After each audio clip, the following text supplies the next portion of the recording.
ผู้ที่อยู่รอดบ่แม่นผู้ที่เข้มแข็งที่สุดหรือผู้ที่ฉลาดที่สุดแต่แม่นผู้ที่ปรับตัวได้ดีที่สุดในทุกการเปลี่ยนแปลง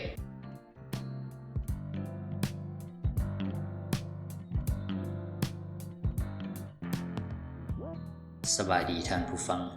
มาพบกันมื้อนี้กับคำคมเปิดตัวของนักวิทยาศาสตร์นักชีววิทยาประเทศอังกฤษเนาะท่านซาวดาวินบางทีผู้ที่เข้มแข็งหรือผู้ที่ฉลาดนี่ก็บ่แม่นผู้ที่อยู่จุดสูงสุดของห่วงโซ่อาหารเสมอไปแต่แม่นผู้ที่ปรับตัวได้ต่างหากเนาะที่จะเป็นผู้อยู่รอด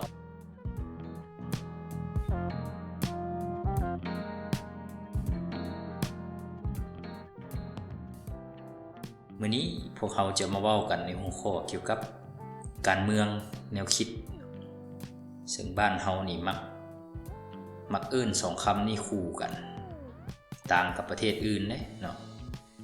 ว่าเขาเจ้าจะเว้าแยกกันการเมืองก็คือการเมืองแนวคิดก็คือแนวคิดเนาะ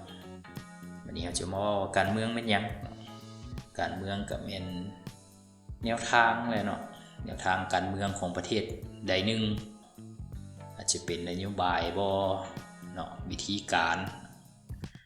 ตั้งปัญหาการแก้ไขปัญหาของประเทศนั้นๆบัดนี้แนวคิดเนาะแนวคิดก็แนวคิดของบุคคลเนาะหรือว่าองค์กรใดหนึ่งที่มีต่อระบบการเมืองในประเทศนั้นๆท่านผู้ฟังสิเห็นดีนำเนาะเห็นตามหรือบ่เห็นดีตาม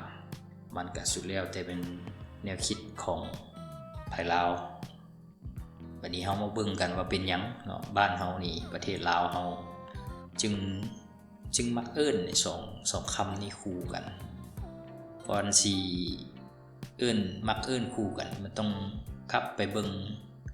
ประวัติมันได้เนาะเพราะว่าระบบการเมืองของประเทศลาวนี่มันระบบการเมืองสังคมนิยมเนาะมันเป็นระบบการเมืองที่น้อยประเทศในโลกที่จะมีระบบการเมืองแนวนี้ในโลกนี้มีแต่5ประเทศเท่านั้นก็สิมีประเทศจีนเวียดนามเนาะประเทศลาวประเทศเกาหลีเหนือแล้วก็ประเทศคูบาจากทั้งหมด193ประเทศสั่นแหละแบบแผนวิธีแนวคิดทางการเมืองการปกครองของบรรดาประเทศเรานี่มันจะต่างจากประเทศส่วนใหญ่ในโลกวันนี้เฮามาเบิ่งไปนำกันว่าเป็นหยังบ้านเฮานี่จังมักเอิ้นการเมืองกับแนวคิดนี่คู่กันมันต้อง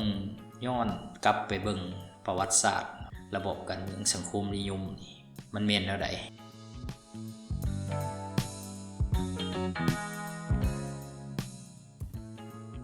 รัฐสังคมนิยมนี่มันแม่นรัฐ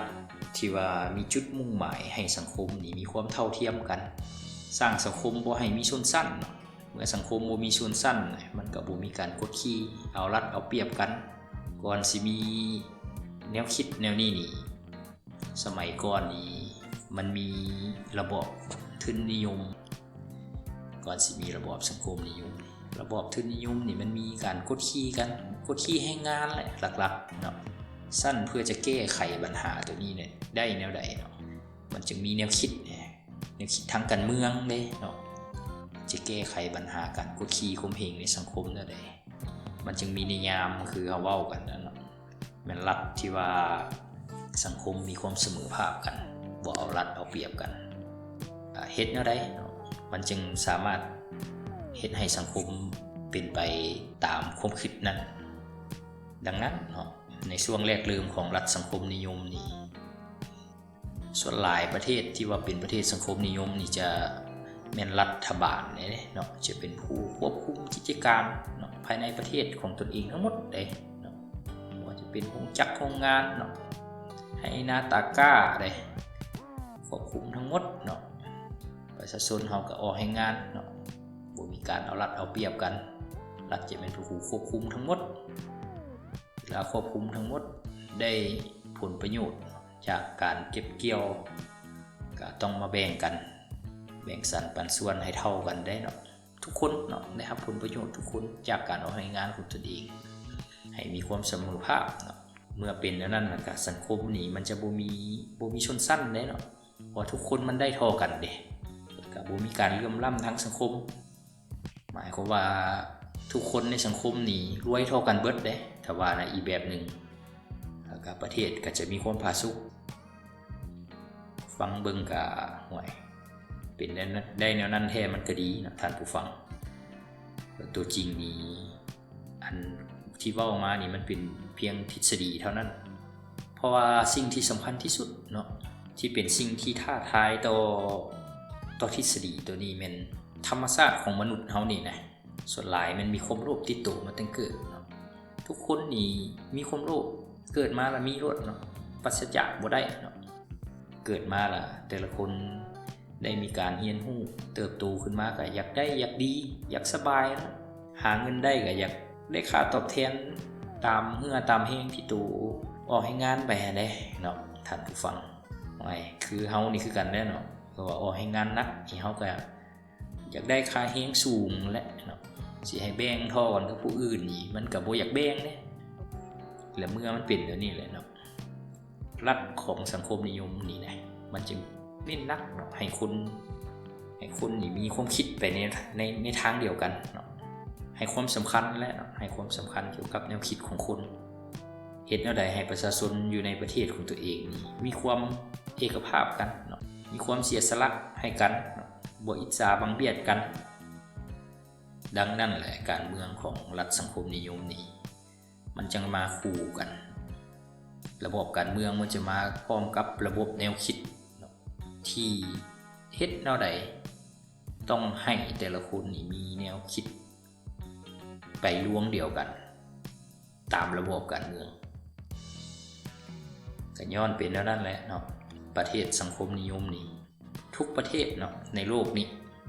จึงมีพรรคการเมืองเดียวเพราะว่าอยากให้แต่ละคนมันมีความคิดทางการเมืองเนาะแนวคิดทางการเมืองนี่ไปล่วงเดียวกันพวกท่านมันมีความจำเป็นว่าต้องมีพรรคเดียวพรรคการเมืองเดียวถ้ามี 2-3 พรรคการเมืองขึ้นไปนี่แนวคิดทางการเมืองมันก็บ่คือกันละเนาะเมื่อแนวคิดทางการเมืองบ่คือกันพรรคที่กำอำนาจก็ต้องคิดถึงผลประโยชน์ของตัวเองนั่นแหละเนาะสิเฮ็ดแนวใดให้กลุ่มให้องค์กรตัวเองนี่มีผลประโยชน์สูงสุดเด้พวกท่านผู้ฟังคงกันข้ามทฤษฎีของลัทธิสังคมนิยมผัดว่ามันแม่นอยู่ว่าแม่นพรรคเดียวแต่ว่าผลประโยชน์นี่ก็เพื่อประชาชนทั้งหมดเด้เนาะแต่ว่าตัวจริงมันสิเป็นแนวใดหั่นเนาะก็แล้วแต่การพิจารณาของแต่ละบุคคลเนาะข้าพเจ้าสิบ่ก้าวก่ายเนาะอันนั้นเนาะว่าแต่ละคนมีมุมมองของการเมืองเนาะทางการเมืองนี่มันบ่คือกันอยู่แล้วเนาะสั้นแหละในทางทฤษฎีนี่ถ้าว่าสามารถเฮ็ดได้มันควรจะเป็นแนวนั้นเนาะแต่ละคนบ่มีความโลภเสียสละให้กันและกันแต่ละมือตื่นนอนขึ้นมาค่อยไปออกให้งานก็เจ้าก็ออกให้งานก็ได้ค่าแรงเท่านี้เนาะเสมอภาพกันได้เท่ากันบ่มีไผรวยลื่นไผนี้สังคมก็มีความผาสุกเนาะแนวเนียมไปทางใดก็ผู้นั้นก็โทรเฮาผู้นี้ก็โทรเฮาแม่นบ่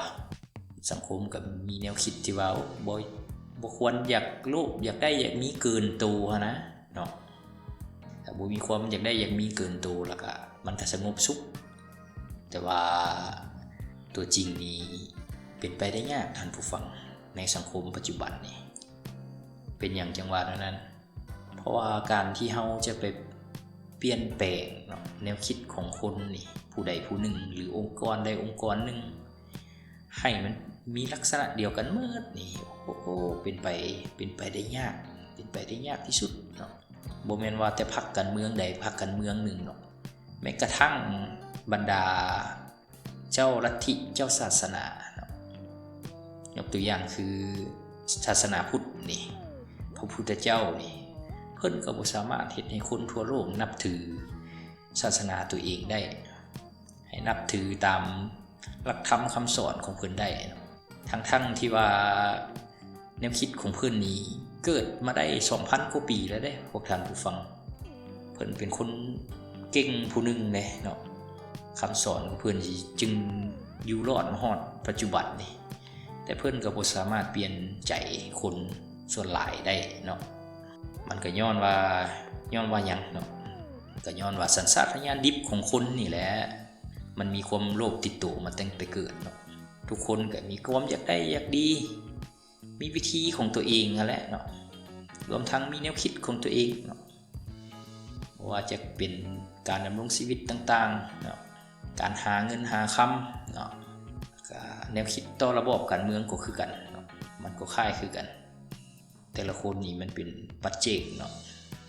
จะบ่คือกันอยู่แล้วแต่ว่าข้าพเจ้าเชื่อในว่าลึกๆเนาะของทุกคนนี่ก็มีความต้องการอยากให้สังคมนี้มีความเสมอภาคกันนั่นแหละเนาะอยากให้มีความผาสุกแต่สภาพสังคมปัจจุบันนี้